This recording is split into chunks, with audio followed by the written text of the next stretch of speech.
En el corazón de Tegucigalpa, el fiscal general Joel Zelaya lanzó una bomba política y judicial que sacudió los cimientos del país. Una conspiración sin precedentes, destinada no solo a alterar el orden democrático, sino a ejecutar al expresidente José Manuel Mel Zelaya y derrocar a la actual presidenta Xiomara Castro. La gravedad del anuncio no radica únicamente en la acusación, sino en la contundencia de las pruebas, que incluyen audios explícitos, documentos técnicos y peritajes científicos que, según el Ministerio Público, confirman la existencia de un plan orquestado para paralizar el Estado antes de las elecciones generales de 2025. La investigación, dirigida con carácter de urgencia por el Ministerio Público y respaldada por la Agencia Técnica de Investigación Criminal, ATIC, culminó en la captura de Arcadio López Estrada, Jesús Enamorado Paz y Antonio David Catán Rivera. A estos se les acusa de terrorismo y tentativa de asesinato, cargos que, de ser probados, podían marcar un antes y un después en la historia reciente de Honduras. Según la Fiscalía, estos hombres no actuaban por cuenta propia, sino como parte de una red de poder que busca instaurar el caos, impedir los comicios y reinstaurar una estructura de control político y económico a través de la violencia. Dicha conspiración tiene como objetivo paralizar al Estado, alterar el orden constitucional y poner en riesgo la paz social y la democracia misma. Es decir, que no se realicen las elecciones generales del 2025. Como resultado de una exhaustiva investigación dirigida por el Ministerio Público y con el respaldo de pruebas técnicas, científicas y documentales, se ha procedido este día a la captura de los señores Arcadio López Estrada, Perfecto Jesús Enamorado Paz, Antonio David Catán Rivera. Estas personas han sido acusadas formalmente por los delitos de terrorismo y tentativa de asesinato conforme a lo establecido en el Código Penal nuestro. Las pruebas que hemos obtenido y que ya se encuentran en poder de los órganos jurisdiccionales confirman que estas personas están participando en una conspiración criminal cuyo objetivo es atentar contra la vida del expresidente de la República, José Manuel Zelaya Rosales. Los audios presentados ante la prensa son, por sí solos, una pieza demoledora en este rompecabezas criminal. En ellos, las voces de los implicados se escuchan discutiendo abiertamente la necesidad de matar a Mel para acabar con lo que llaman el relajo de Ñangara y precipitar la caída del gobierno. La frialdad con la que se plantea el asesinato revela un modus operandi de manual. Eliminar al símbolo político, con ello, generar un efecto dominó que desestabilice la nación entera. Más inquietante aún es la revelación de que estos planes no son una idea reciente.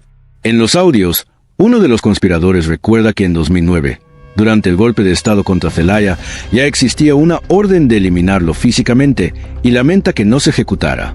Este dato conecta la actual conspiración con viejas heridas de la historia hondureña, sugiriendo que hay sectores que nunca han abandonado la idea de erradicar físicamente a sus adversarios políticos para imponer su visión de país.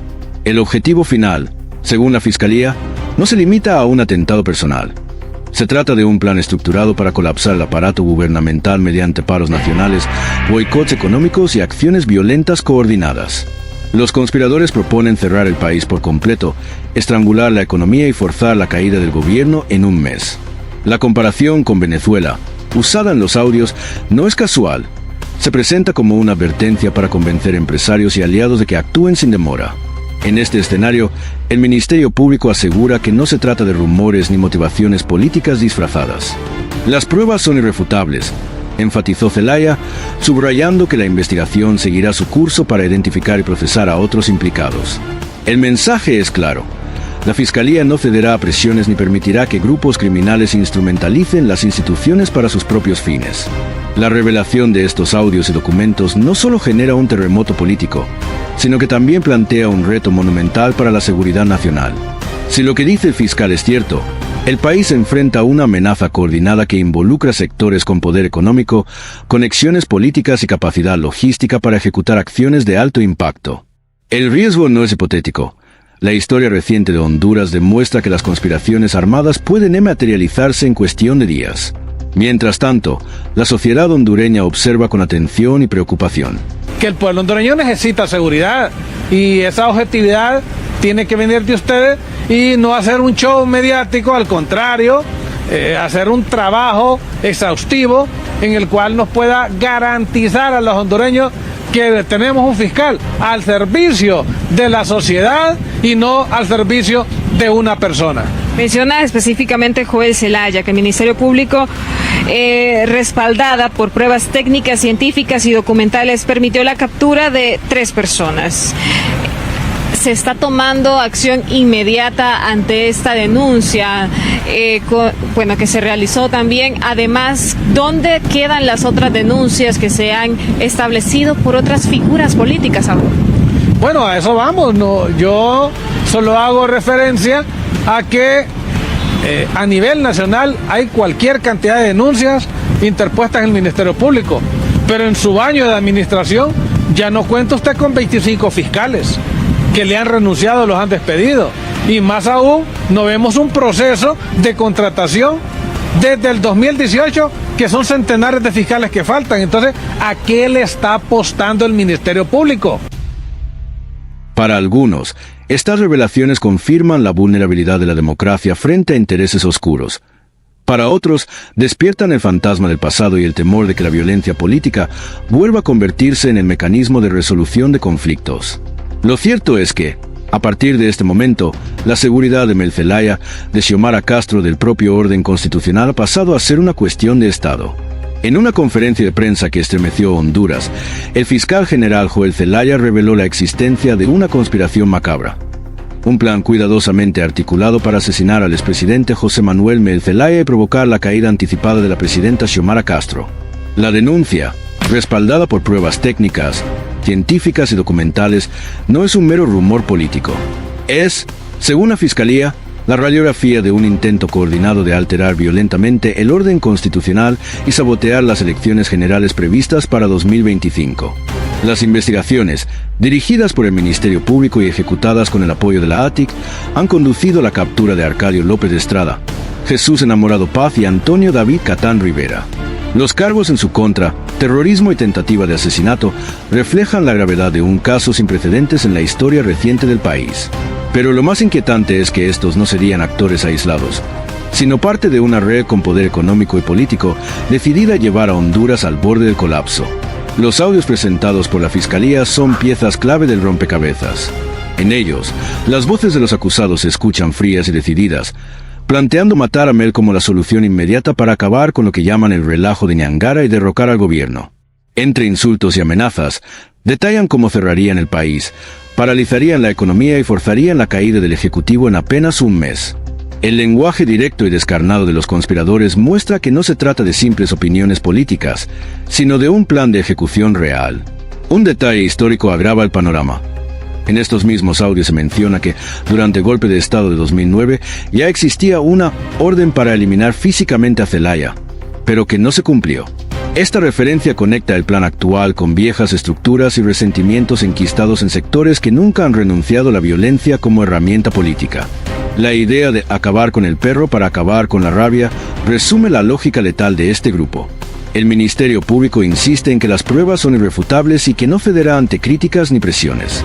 La ampliación de la acusación a otros implicados ya está en curso, mientras la Fiscalía promete que este caso marcará un precedente en la defensa de la democracia.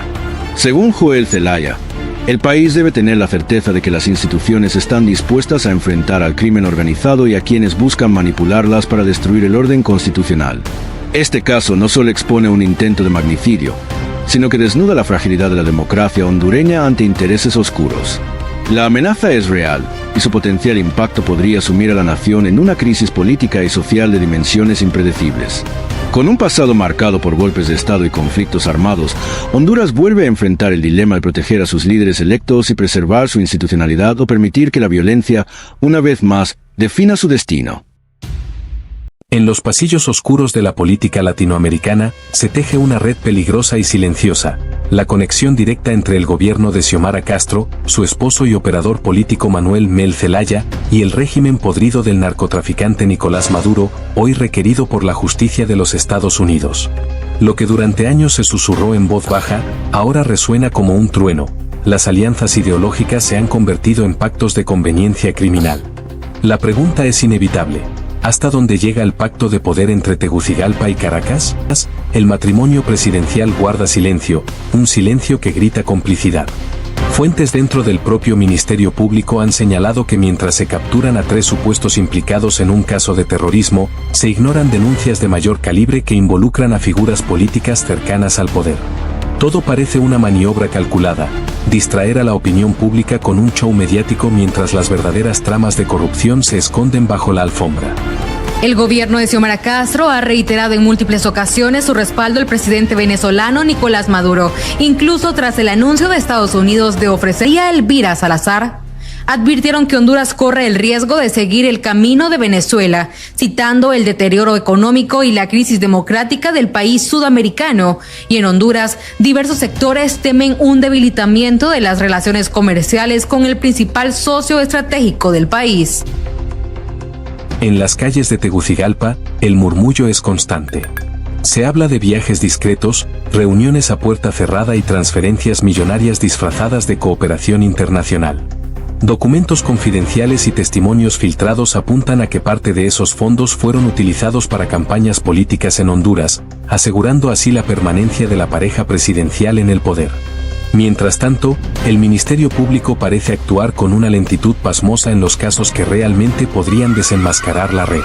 Desde el 2018, decenas de fiscales han renunciado o han sido despedidos, debilitando la capacidad investigativa de la institución. Un escenario perfecto para quienes quieren que la verdad jamás salga a la luz.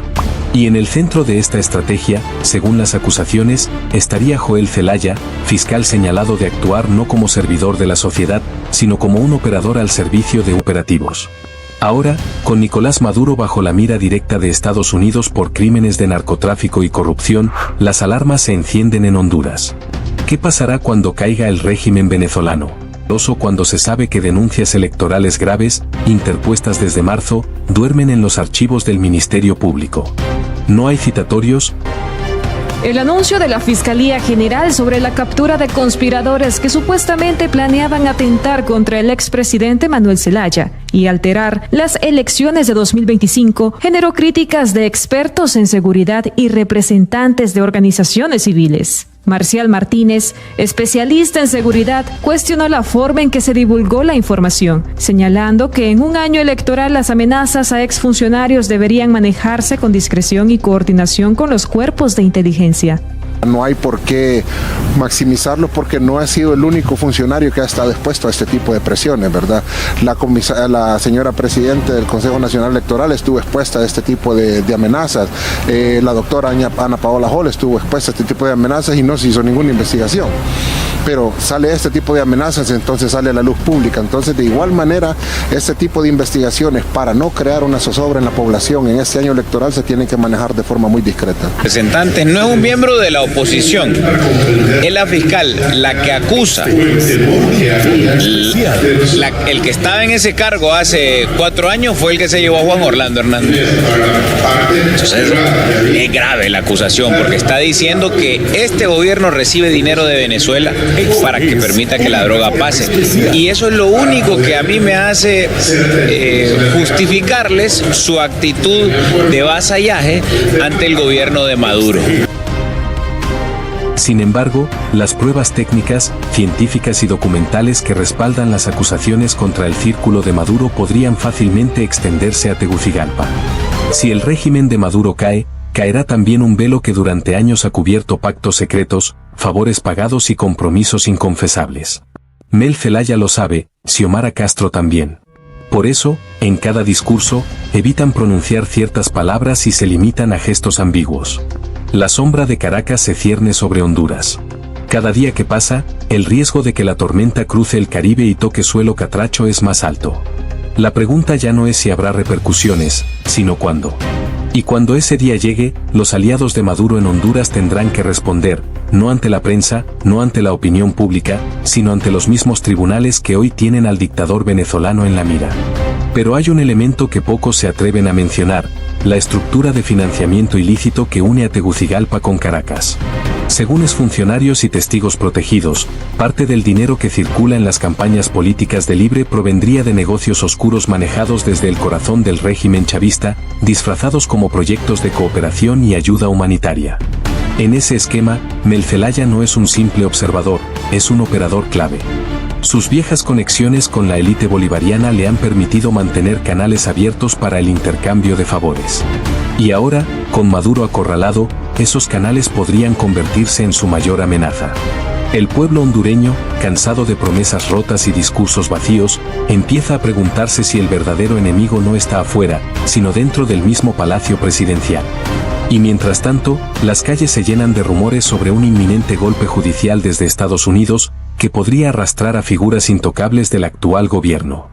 Washington ya ha demostrado que no le tiembla la mano para actuar más allá de sus fronteras. La captura y extradición de capos hondureños es solo un anticipo de lo que podría venir.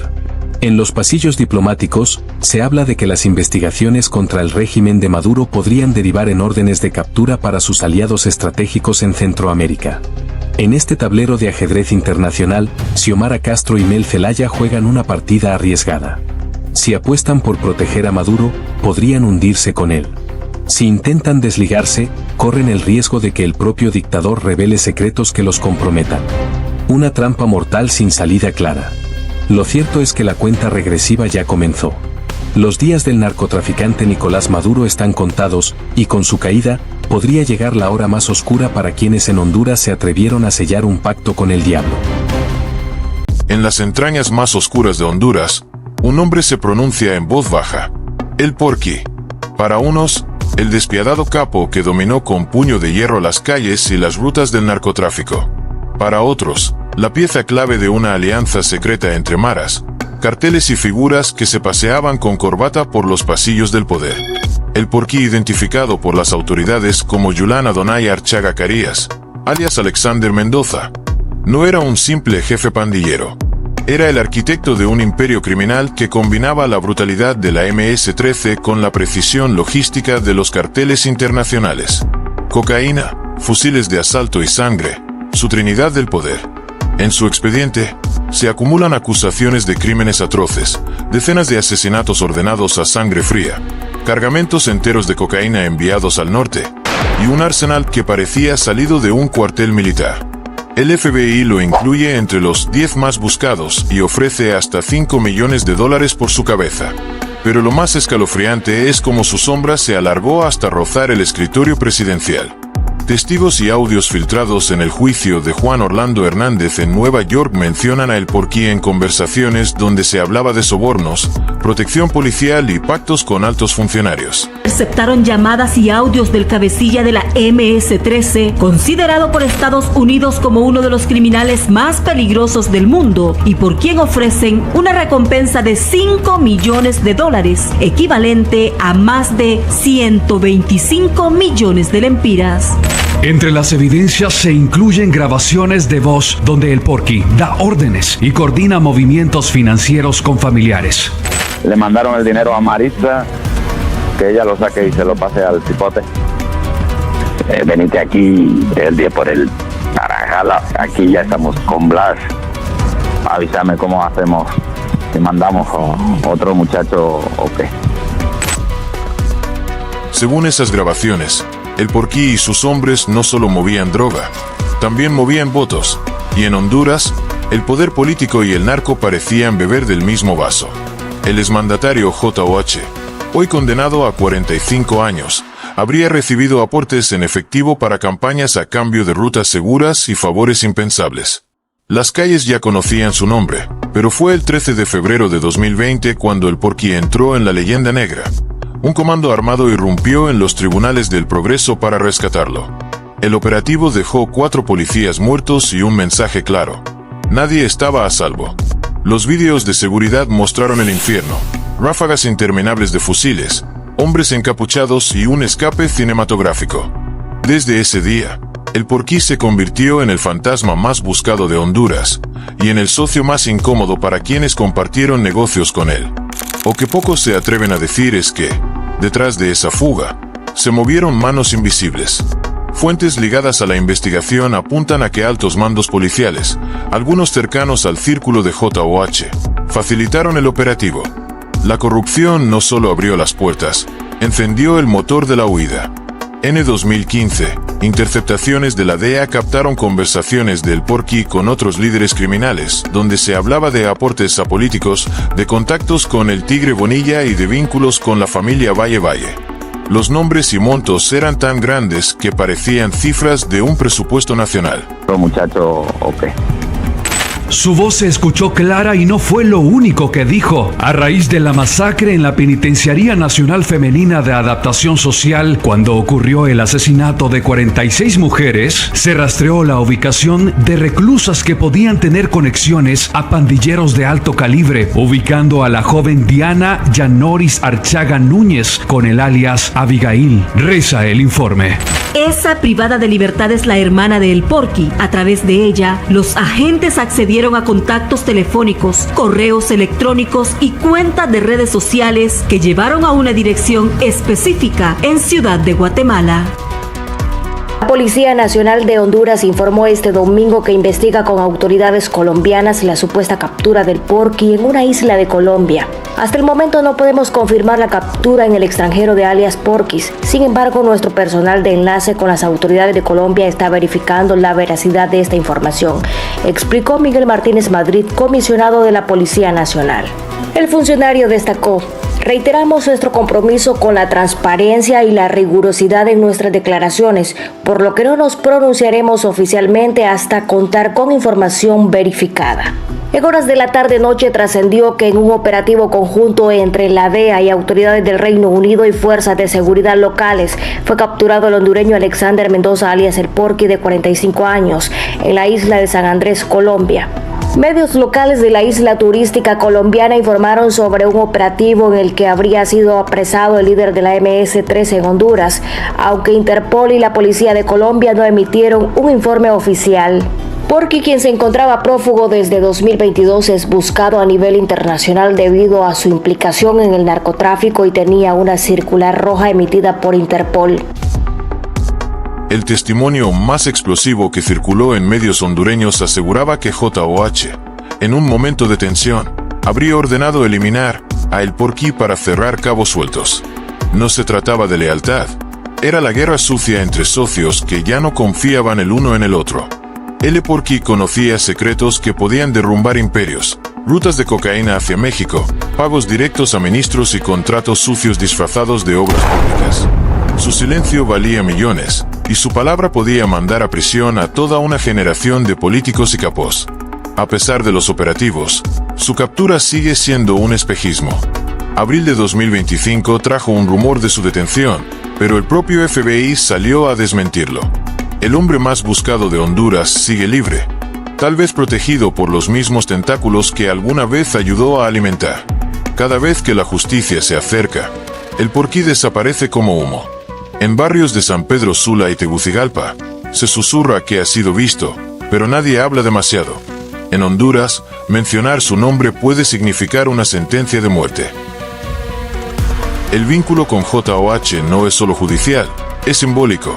Ambos representan el matrimonio entre política y crimen organizado que hundió al país en una espiral de violencia y corrupción.